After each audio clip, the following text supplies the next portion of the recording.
the tutorial on the Microsoft Excel. This is how to create a password for your Microsoft Excel files.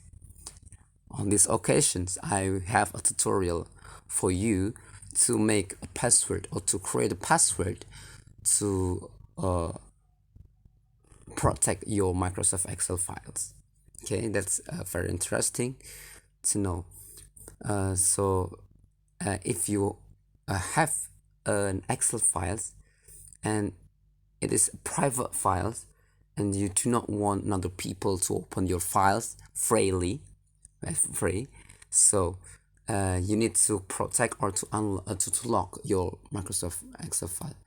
Go to file and then go to info, and there's a protect workbook, and then encrypt with password, and encrypt the contents of this file by creating a password. For example, 1234, we enter password 1234, for example, and then OK, and protect workbook will appear like this on your files.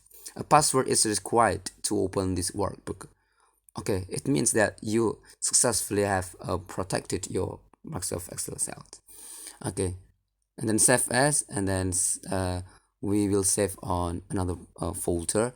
It's a certain folder, and then go to data filters like this, data validation, and open the file, and Microsoft Excel will ask you to enter the password to open the files, and then 1234 for example, and then click OK, and it's successfully opened.